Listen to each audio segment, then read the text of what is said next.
thoughts in regards to the debt situation and, of course, the matters that continue to befall the country, the high cost of living, which has been fueled by a rise in fuel prices, which has equally seen inflation raking upwards to about now 7.9%. Well, now joining me in studio, we have Peter Macharia, the Chief Executive Officer of Jijenge Credit, to just help us shape this discussion further and, of course, take a quick look at some of the emerging issues. Many thanks for joining us, Mr. Macharia. Thank you, Abi. And just to start us off, of course, according to the Economic Survey 2022, these numbers indicate that the financial sector recorded a growth of 14.4%. That is in quarter one, whereas 11% was recorded in quarter one, similar period, but last year. Well, looking at this performance, many would argue that it spells some good tidings for the country. I just want to get your quick thoughts on this. Thank you, Abi. The growth of 14% for this quarter and 11% for the last quarter is a good trajectory, because it shows that the efforts that the government is putting in place are bearing some fruit. However, we still need to release some stimulus within the SME sector so that the common Kenyan, common mwananchi can feel the flow of cash in their pockets. At Jijenge Credit, we are trying to do just as much, and I've seen a good number of applications in the pipeline, and we are trying to release and lend out as much as possible. All right. Yeah. Perhaps talk to us about these good numbers. What, in your view, would have been some of the factors that we can attribute it to in regards to how the financial sector did perform during the height of the pandemic, and, of course, now that you're also seeing the effects of the pandemic tapering off? The financial sector performed quite well during the pandemic. One of the main reasons is that most of the lendings were done online, and the cost of processing and all those other overheads were minimal.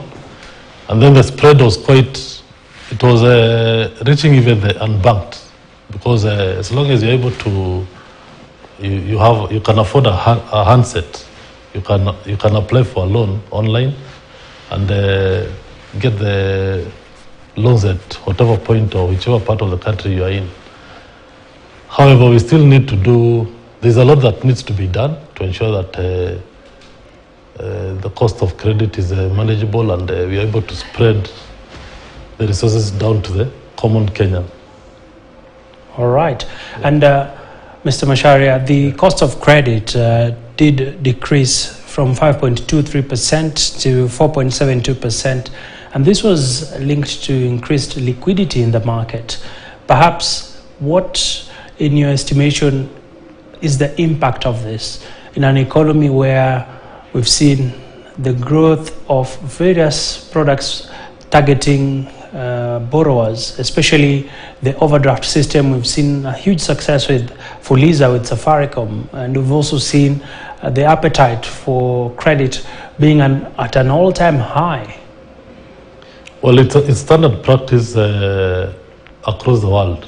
If you look at most economies, especially the current situation, most central banks of those countries have increased their CBR rate. And equally, I think what our CBK did was the right thing, because the aim of increasing the interest rate, which has the effect of reducing the amount lent out, is to be able to manage inflation. Because if CBK is not able to manage inflation now, we will head towards a recession, and it can be a disaster. So the solution and the right thing to do is to increase the cost of credit, and the banks that applied for increase in interest rates have already gotten the approvals and have moved the interest rates from 13% to 18%. The effect of that is to reduce the loans that are being given out and manage or mop out the money, the excess cash that is circulating within the economy. Interesting. And still staying with this issue of the cost of credit, I'd like to hear your quick reactions, especially looking at the medium and small enterprise segment. It's an area that many haven't really serviced pretty well in regards to affordable credit. But I'd like to get more insights from you. Really, how big is the demand for credit, and where do you see a lot of demand coming from? Thank you, Abi. Just as much as CBK recommended the interest rates to be increased, for us at Jijenge, in order to manage the demand for loans and support our SMEs, because at Jijenge, our main aim is to ensure that the SMEs and businesses succeed and thrive in the current tough economic period. We didn't increase, we only did a small increase in interest rate, so that we can help SMEs, micro, small and medium enterprises to thrive. And the benefit of that is to ensure that we are able to manage and repackage, reschedule the installments and the loan facilities that the existing customers have borrowed, and also ensure that during this period when the incomes and the profits are depressed, our customers are able to thrive and survive and be supported during this tough economic period. All right. And what does the outlook look like, especially now that we've seen CBK revising the CBR rate upwards, and this, of course, they anchored it on the various economic fundamentals within the economy? The outlook is optimistic, is positive, even in spite of those increases. And the increases are not bad, because they are meant to cushion the country and the economy, so that we're able to navigate and ensure that the money circulation, the liquidity in the market is stabilized and it doesn't go overboard, so that if it passes or exceeds some certain levels, we can grind to a halt, which is a bit tricky. But the way CBK is managing it, they are doing it excellently. They are doing a very good job, and the outlook definitely is optimistic. The number of loan applications we have at Jijenge Credit is quite huge, and we are grateful to the customers who are able to service the facilities. And we are also going a step further by ensuring that just as much as the loan applications are huge, we go out of our way and do free consultation, free business advice.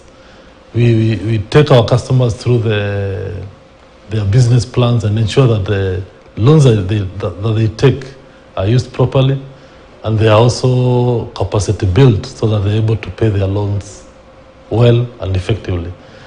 By and large, that one helps to reduce the number of bad debts, and we are always within the 3% threshold, which is recommended by CBK.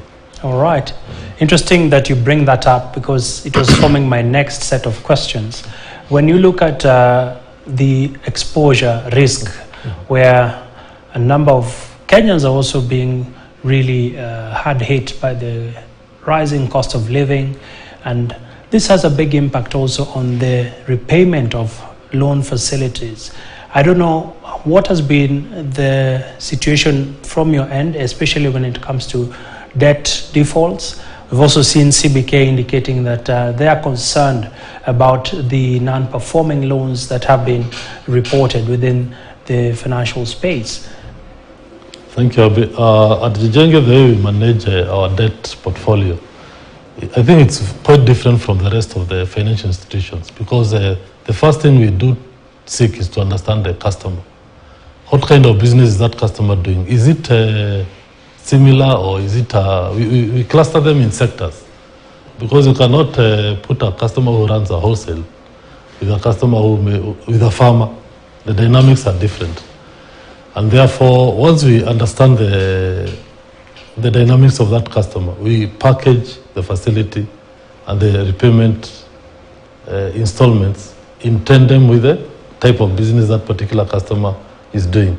If his incomes are quarterly, maybe for example, schools, they get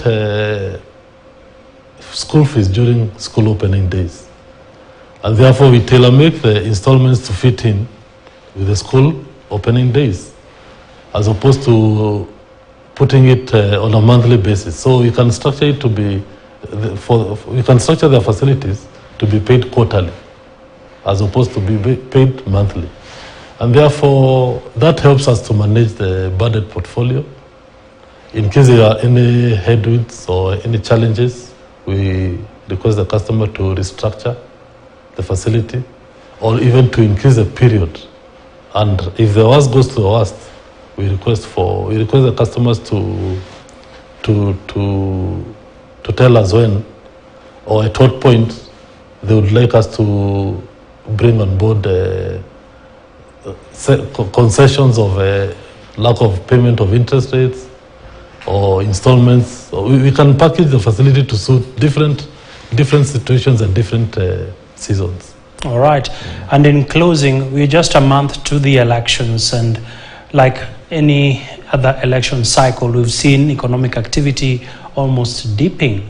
And this is a very heated election that we are staring at as a country.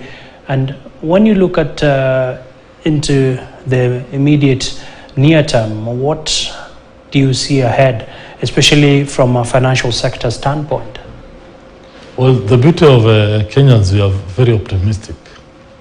And therefore, my request and my appeal to them is they should balance.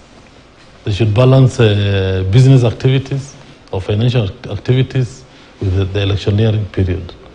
Because by the end of the day, after you attend rallies and all those activities, you need to pay rent, you need to feed, you need to survive. Therefore, business activities should not be compromised because of politics. My outlook is that we shall navigate through this period, and IEBC are up to the task, and Kenyans are going to be peaceful, and we shall, after 9, everybody will go back to their main activities. All right. Many thanks for your valid insights. We've been speaking there to Peter Macharia, the Chief Executive Officer of Jijenge Credit, just taking stock of the cost of credit in Kenya.